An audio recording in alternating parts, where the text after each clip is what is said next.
importancia que representa el anuncio de hoy del aumento salarial.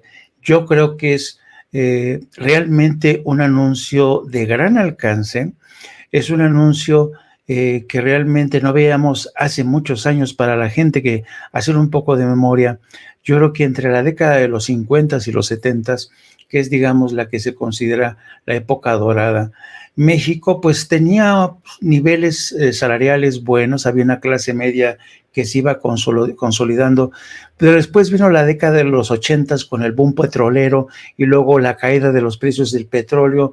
La clase media volvió a quedar al borde del abismo, y hacia el 2011, estando Felipe Calderón en la presidencia, en el 2011, llegamos a tener el ingreso, el salario más bajo de toda América Latina. Pues Nicaragua tenía mejores salarios que nosotros, Honduras tenía mejores salarios que nosotros, Bolivia, y en aquel entonces, pues Felipe Calderón decía, no podemos aumentar los salarios tienen que servirnos como una herramienta de contención para que no se desate una espiral inflacionaria que va a ser criminal. Pero hoy hemos visto cómo, en un acto realmente sin precedentes, el presidente dio paso a la Secretaría del Trabajo, que llegó acompañada de los representantes patronal, sindical y del gobierno, para suscribir un acuerdo que seguramente va a ser histórico. ¿Tenemos ese video, querida Adri? Muy buena noticia. Y quiero aprovechar para agradecerle al sector obrero y de manera muy especial al sector empresarial, porque ya llegaron a un acuerdo para el aumento al salario mínimo. Hoy muy temprano se reunieron y hay consenso, es decir, sector obrero, sector empresarial y gobierno coinciden una vez más en el incremento al salario mínimo. Vamos a invitarlos porque me informó la secretaria de Trabajo que se iban a reunir y les dije, si no están muy lejos, vengan aquí y explíquennos y escuchemos a un representante del sector obrero, un representante del sector empresarial y a la secretaria que nos informe en qué consiste el arreglo. Varios arreglos. ¿Cómo? Se quisieron venir todos, porque son varios. Todos son representantes de la comisión. Un aplauso.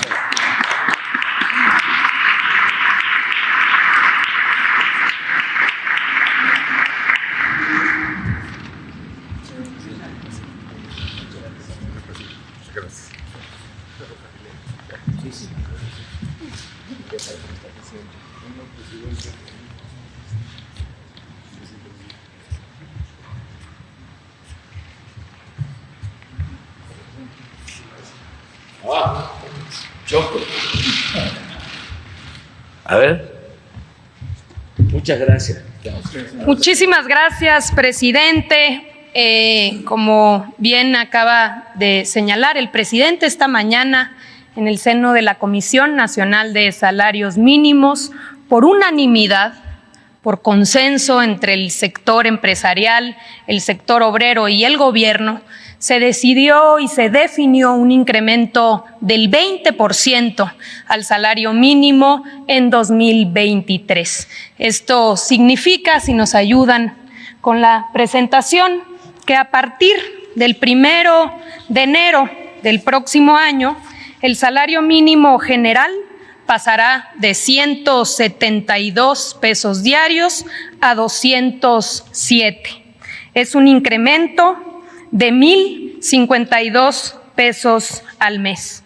También se definió un incremento del 20% en el caso de la zona libre de la frontera norte, por lo cual pasará de 260 a 312 pesos al día, un incremento de 1,584 pesos mensuales adicionales. Aquí, como pueden ver, adelante, tenemos, presidente, una comparación de lo que ha significado en términos de capacidad adquisitiva en los tres principales elementos de la canasta básica.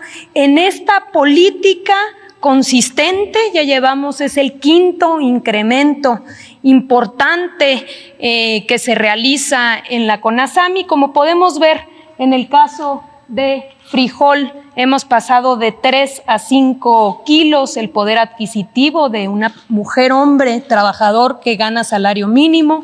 En el caso del huevo, de 3.2 a 4.6, y en el caso de la tortilla, de 6.5 a 10.2. Ello, a pesar de la inflación, hemos venido avanzando en la recuperación del salario mínimo. Adelante. Presidente, informarles que 6.4 millones de trabajadores serán beneficiados con esta política, es decir, que a partir del 1 de enero se incrementará su poder adquisitivo y con ello también dará dinamismo a la economía local, al mercado interno, y se apoyará no solamente directamente a los trabajadores, sino a sus familias. Adelante. Aquí, presidente, mostrarle esta gráfica que es muy interesante. En 2020, que es cuando tenemos ya empezamos este monitoreo, si nos comparamos con los países, con 135 países que llevan este tipo de registro de salarios mínimos, en 2020 nos encontrábamos en el lugar 85. Hemos venido avanzando. Hoy, presidente, con el incremento para 2023, vamos a avanzar a la posición número 50 respecto a los 135 países que tienen este registro. Adelante.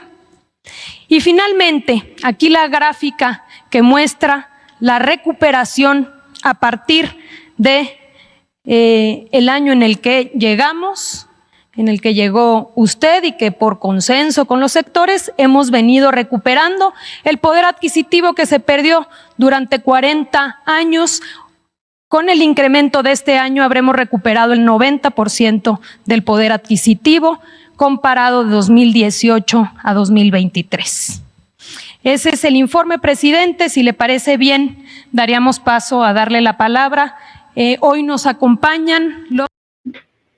Pues ahí tenemos esta intervención de Luisa María Alcalde, una secretaria de Estado realmente bastante eficaz.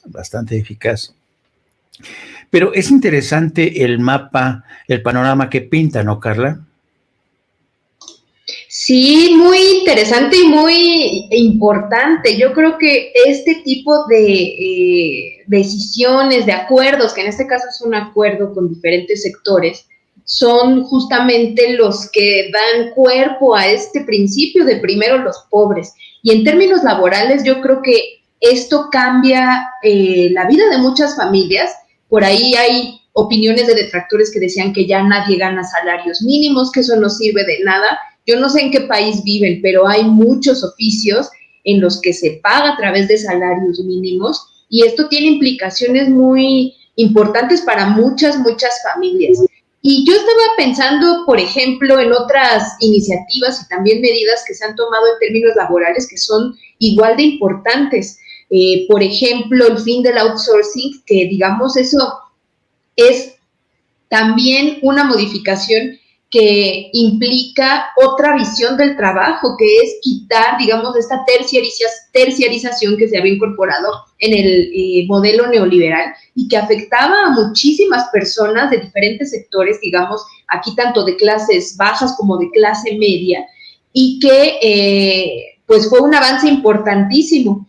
Y otra también que yo creo que se recuerda menos, pero a mí me parece muy importante, que es la ley de trabajadoras del hogar, en donde hay una obligación por parte de la persona que contrata para que las trabajadoras del hogar tengan los mínimos beneficios que debe tener todo trabajador, porque es uno de los oficios que se encontraba, y yo creo que en muchos casos todavía, lo cual siempre se debe de denunciar y no puede ser posible, uno de los oficios en los que las personas que, por cierto, son mayoritariamente mujeres, apabullante mayoría de mujeres, pues en unas condiciones de vulnerabilidad y precariedad que son, yo creo que de las peores. Es como incluso una nueva esclavitud moderna que con esta ley de trabajadores del hogar se busca acabar, ¿no?, con este modelo. Y otro que no ha logrado todavía ser aprobado, pero que al menos ya pasó, digamos, el primer filtro de la Cámara de Senadores, pasó a la de Diputados y se ha retrasado su aprobación, pero que es muy importante, es el tema de las vacaciones. Sí. En México los trabajadores y las trabajadoras somos de los que más horas a la semana trabajamos en todo el mundo, lo cual, si es necesario decirlo, eso no implica que haya más productividad, yo diría que por el contrario. Y pues esta ley busca ampliar el número de vacaciones a las que tendrá derecho una persona trabajadora al año. Esperamos que se pueda llegar a este acuerdo porque ha habido pues organizaciones patronales que están en contra. Lo que dicen es que debería de ser paulatino, ¿no? Que no sean los 20 días de un jalón, sino que poco a poco vayan aumentando. Yo creo que hay mucha resistencia de las empresas porque el modelo mexicano, pues, ha permitido la explotación de la clase trabajadora. Por eso medidas como esta del salario mínimo son tan importantes y yo diría que como parte, pues, de un proyecto que justo tiene esa misión y esa consigna de que el trabajo público y las políticas que se emprenden, pues deben mejorar la vida de las personas más pobres. Y es algo que yo también siempre quiero puntualizar, que por un proceso de feminización de la pobreza, entre las personas pobres, las mujeres son las más empobrecidas y por eso las políticas que benefician a este sector benefician mayoritariamente a las mujeres, con medidas como esta, entre otras, pues también evidentemente los programas sociales. Tienes mucha razón. Querida Sofía, mencionaba antes yo que